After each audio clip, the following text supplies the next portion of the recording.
What's up, y'all? I thought I would hit y'all with another Bible study. I know it's been a while, but I really want to get consistent. I've been saying I was going to do this Proverbs video for like forever.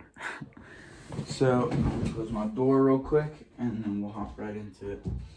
But before we started our Proverbs, on another hand, real quick, I just want to say I'm gonna try to get a Proverbs video out every day.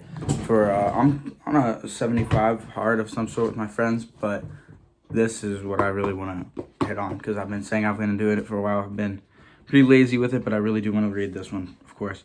So since we do a lot of gym stuff on the channel, I did want to make this very important, which is 1 Timothy 4:8. For bodily exercise profits a little, but godliness is profitable in all things, holding promise for the present life and also for the life to come. So yes, physical exercise and having a healthy body is of utmost importance, but it still is not more important than your spiritual health. My throat's freaking dry. And I figured since we are a Christian channel, but also a workout channel, I would like to incorporate the both into each other.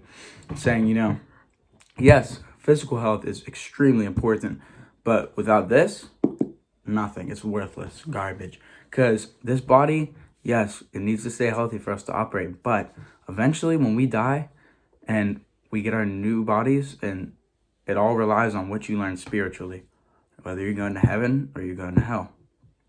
Maybe I'll do a salvation video here in a while. But right now we can hop right into Proverbs.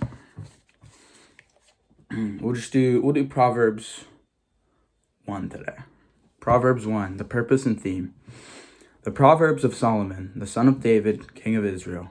To know wisdom and instruction, to perceive the words of understanding, to receive the instruction of wisdom, justice, judgment, and equity, to give subtly to the simple, to the young man, knowledge and discretion. A wise man will hear and will increase learning. A man of understanding will attain wise counsel.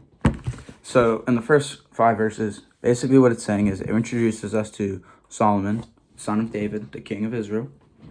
But it's telling us that reading through this book, and mostly through the entire Bible, will increase our learning, our understanding, our discretion, and our knowledge.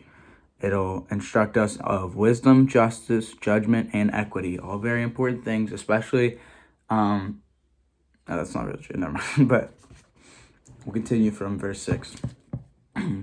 To understand a proverb and the interpretation, the words of the wise and the riddles. The fear of the Lord is the beginning of knowledge, but fools despise wisdom and instruction. Proverbs 7 is one of my favorite verses because I really like the fear of the Lord is the beginning of knowledge. Once you have a fear, an awe, respect of God, and a respect and a love and a fear of him, you will begin in knowledge. But fools, they despise wisdom and instruction. It's saying they don't care. It's just who's God anyway. But really, it's very important to really fear and respect and understand God and really try to talk to him and read his word. It's very important. Because like we said in 1 Timothy, yes, our body is important, but our spiritual and even mental health is just so more important. It's just so much more important than our physical health. But at the same time, they also go hand in hand. Because, healthy mind, healthy body, healthy body, healthy mind. You know what I mean? Proverbs, the prologue, embrace wisdom. Verse 8. My son, hear the instruction of your father, and do not forsake the teaching of your mother, for they will be a garland of grace on your head, and chains about your neck. That's one thing for me is sometimes I don't really feel like listening to my parents, and I know, obviously, if you're younger than me, or I'm 16, but even in your teenage years or older years, listening to your parents is not a fun thing to do. You don't want to. You feel like, oh, they're just yapping in my ear. But, the Bible says, my son, hear the instruction of your father, and do not forsake the teaching of your mother. They can both teach you in extreme ways, no matter what. I tell you one thing, I wish I would have started really taking in what my mother and father and my stepfather have all told me, like a lot more carefully than I usually did. Because, I was that kid that's like, uh-huh, uh-huh, uh-huh. But really, I really wish I would have started listening. It also says, for there will be a garland of grace around your head and a chain about your neck, which I think is kind of saying their teaching won't leave you. If they have good teaching that they're giving you, it'll stay with you as a garland of grace around your head and a chain about your neck. My son, if sinners entice you, do not consent. If they say, come with us, let us lie in wait for blood. Let us lurk secretly for the innocent without cause. Let us swallow them up alive as the grave, and whole, as those who go down into the pit. We will find all kinds of precious possessions. We will fill our houses with spoil. Cast in your lot among us. Let us all have one purse. My son, do not walk in the way with them. Keep your foot from their path. So verses 10 through 15 are basically saying, like group of kids at school. There's always going to be a group of people that's like, hey, come do this with us, come smoke with us, come party with us, do something that is not pleasing in the eyes of the Lord. And like the Bible says, it says, if sinners entice you, do not consent. Basically, it's saying they want to swallow somebody up, rob them, beat them, kill them. So my throat is mad dry. A thing I found is very helpful. I went on a hike this past weekend. We didn't use our phones much. It was like a Christian hike. We went through a devotional. But what I will say is, I can confidently say I had more fun doing that than I have almost ever had with other friends. Now, granted, they are Christians, but I learned so much about them and each other, and we still had a great time. We used our bodies physically, we helped ourselves mentally and spiritually. So you don't always have to do these things that people find so attractive as partying and drugs, worse things.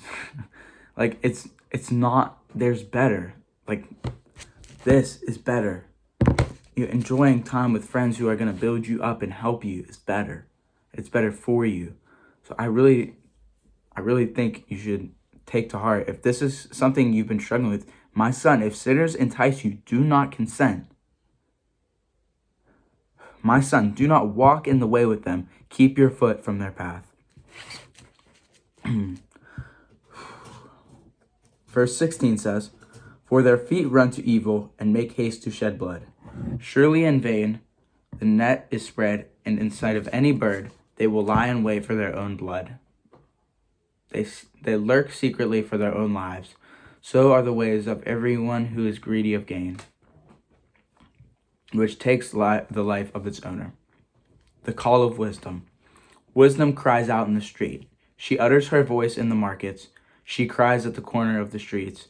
In the openings of the gates, she speaks her words in the city, saying, how long, you simple ones, will you love simplicity? For the scorners delight in their scorning, and fools hate knowledge. Turn at my reproof. Surely I will pour out my spirit on you.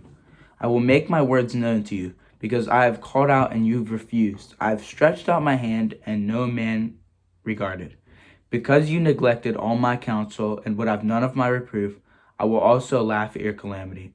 I will mock when your fear comes. When your fear comes as desolation and your destruction comes as a whirlwind, when distress and anguish come upon you, they will call on me, but I will not answer. And they will seek me early, but they will not find me, because they hated knowledge and they did not choose to fear the Lord.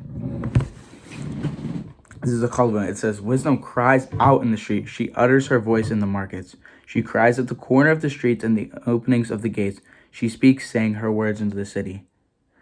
It's saying, it's not a person wisdom, of course. It's saying, through the Bible and prayer and gaining knowledge and wisdom, it's saying you will gain that knowledge and that understanding and learning and justice, judgment, and equity and wisdom, from the first 5 verses. But it also says, fools hate knowledge, but I have called and you have refused. I have stretched out my hand and no man regarded.